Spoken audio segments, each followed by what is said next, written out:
Atop a Well, whenever you notice something like that, a wizard did it. I see, all right, yes. But in episode AG4... Wizard. Ah, for Glaven out. The time spending which, from a lore perspective, was a mistake. This is why I made the statement in my idealised Force of Will video that it's not worth following and I'd rather we move forwards instead of backwards. I'm really enjoying the Epic of the Dragon Lord mechanically, but the lore is confusing and raises a ton of questions. Hi everyone, some gamer dude here. I have to make an addendum to my Celesta video from a couple of weeks back. I misread the card and as a consequence of that, misinterpreted her second effect as removing the treasures from the removed area, putting them on the chase, and then when they resolve, they would go to the grave or appropriate area. This is not the case, she copies them. She doesn't have to worry about removing treasures from her removed area. I don't think you can break her once she's set up then. Jewel of the Panda King is our first treasure, which are chants, not additions.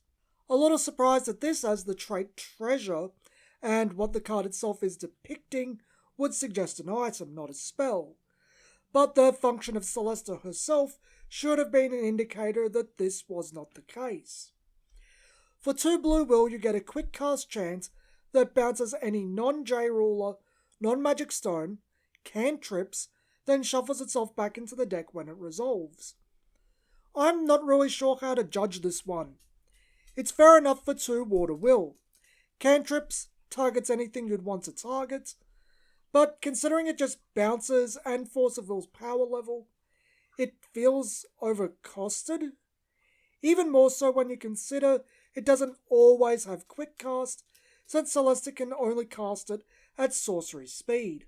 I don't think it's overcosted, not with how much it can target and the cantrip. It's just comparably not as impactful as other control cards.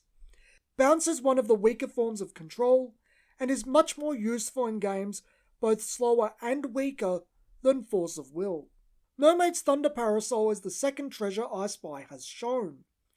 Quick cast chant for water deals 400 damage to target J Resonator for each card in your hand, then shuffle it into your deck. Burn originally was a theme of blue in Magic before it became red exclusive, but this isn't the first time it's appeared in water in Force of Will either. During Raya Cluster, when Shayla was the focus of water, it had burn due to Shayla's theme of the weather, in particular thunderstorms. The mermaid this card's name is referring to is Shayla, so it fits. The card itself, when played from the remove area especially, can be really good. Draw is obviously a theme of blue, and I think it would be reasonable to expect this to hit a good 1200, 1600 or 2000 damage a lot of the time, depending on when in the game it is cast. I think it is a good card, even outside of Celesta. So let's talk about the elephant in the room now, the lore. I don't want to dwell too hard on this because, again, I have to stop questioning things and just remember the time spinning which did it. So, the trait given to these cards, treasures, along with the flavor text of Jewel of the Panda King, implied these are relics from the past. Celesta is essentially Lara Croft after all. This in turn suggests that the Saga Cluster takes place after the Raya Cluster, and that Celesta will find items for Kirik, Gil, and Raya. Not only this, but Lilius is some evolutionary halfway point between Kirik and Sylvia. I will note here, Lilius is the last of her kind in their home village, not the last of her kind period. That's why Sylvia can exist. But there are a couple of problems with this. Welser is shown to be a young man in his Saga Cluster ruler. In his original form, in Raya Cluster, which we now know to take place before Saga, he was depicted as an older man, much older as a Resonator in the same cluster. Now that card was a wicked spirit in its J-Ruler form, and we don't know what type of magics Wesler may have. He might be able to age or de-age himself. He might be able to travel time. He's said to be human, but looks like a demon. Something might be afoot there. In addition to this, Rhea was a vampire before she was a human, then became a vampire again, for some reason. I'm still speculating that Rhea is a Cthulhu, and her vampire form is her monstrous form. If she can swing in and out of it, that would make sense with what we've been told and what we're seeing. I'll leave the lore stuff at this. As I said, it's frustrating and annoying with the whole time-spinning witch deal. After 100 hours in Xenoblade Chronicles, all Kiki's name does is make me think of Riki. Good game, I recommend it if you haven't played it. Kiki, Celesta's partner, is something of a remake of Cheshire Cat's The Grinning Remnant. Same cost of 1 water will, half the stats at 0-100, same enter effect of draw 2, place a card from the hand on top of the deck, similar protection ability. Where Cheshire Cat has barrier, more or less, Kiki prevents non-battle damage. He doesn't have the shuffle in effect, which is surprising considering that shuffling is a theme of Celesta, but it can be played for free if you reveal him during exploration. If you have 4 in your deck, your chances of hitting him off Explore 1, your opening Explore on Celesta, is 10%. This isn't really representative of Kiki though. Look at the wording on his card. He does not reveal himself during exploration. It's if you reveal him during exploration. It's instead of revealing a treasure. It's essentially having more cards that can trigger off exploration. Presuming you have a playset of each treasure and Kiki, this means an opening Explore has 24 targets. 60% chance of hitting something. Turn 2, it jumps to 84%. Now this does make Celesta much slower to hit all 5 treasures. I'm not sure what you'd prioritize. It depends on the game itself. This doesn't even truly represent Celesta either, as we have another card with a similar effect. Where I think Kiki is interesting is the draw and hand filter. Since you put it on top, you can rig the Explore for whatever you need. Say this is turn 1. Cast Kiki, draw cards, put whatever you need on top, Explore. It's just there. Done. This is relevant with the last card of today, but all treasures too. Kiki makes Explore 1 actually usable because you can quite literally rig it to your needs, within reason. Your opening hand plus the 2 draw does give you short of a 100% chance of hitting something you want explored, be it a treasure, Kiki, or our last card. I'm just more surprised that they'd print a slightly weaker Cheshire Cat as an alternative card. Maybe it's testament to the power creep Forceville has experienced that no one raised an eyebrow about this. Or it's just that without the recycling effect, it's neutered more than I'm giving it credit for. Nevertheless, I think it's a really good card.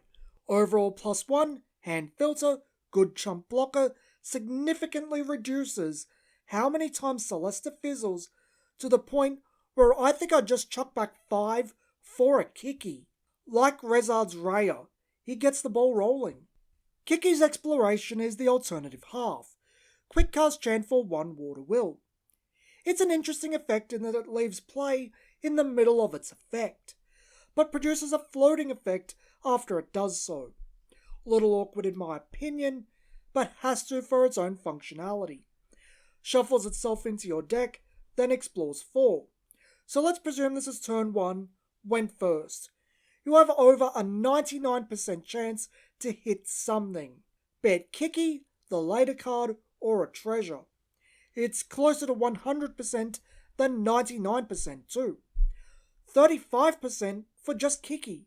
If you're going for raw speed, I actually think exploration is better than Kiki himself. Remember, whatever treasure you hit, Celesta can cast them for free. She puts copies on the chase.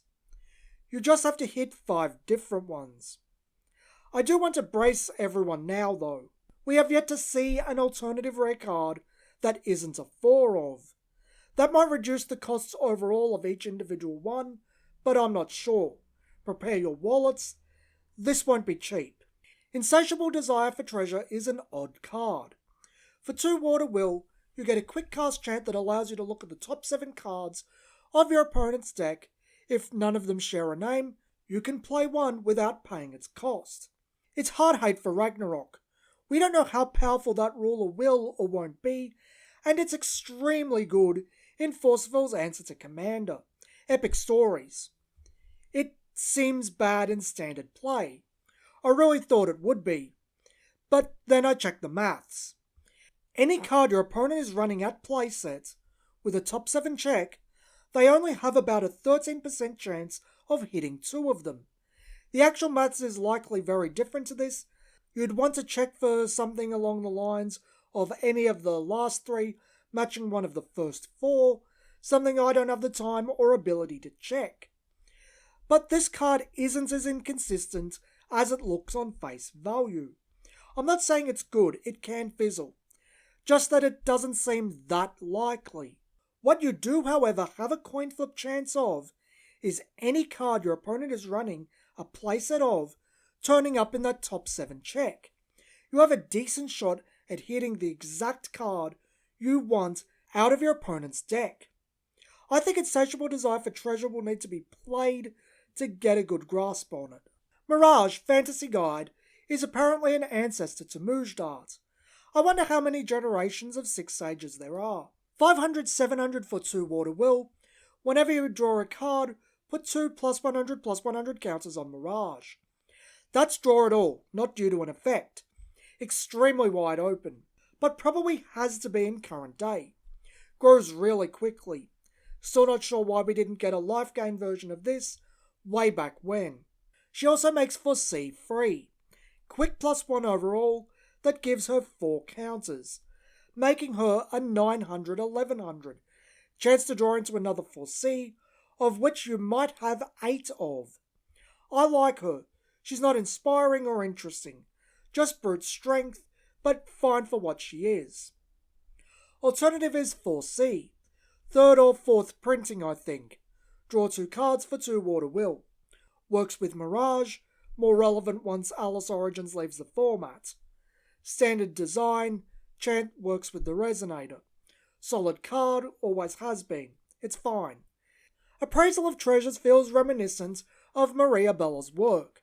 It's a chant for 1 water and 4 void will that costs 1 less void for each treasure in your removed area that was removed by exploring. So it's a little faster than 1 a turn, depending on how hard you are going for removing all 5 treasures via exploration. For that, you get to reveal the top card of your deck, and for every water will in its cost, you draw a card. Another push for a monocolor deck. Much like Contract with the Fox God, you need to get this to average out to something worth the cost. I think it's worth it if you aim for an average of 2 cards off of it, which seems doable. It can't actually fizzle unless you mix colours in such a way that gives you cards with no water will cost. But 1 for 1 isn't a good deal. Wise Dragon is Celesta's 5 attribute cost dragon, being 1600-1700 with flying for 5 water will.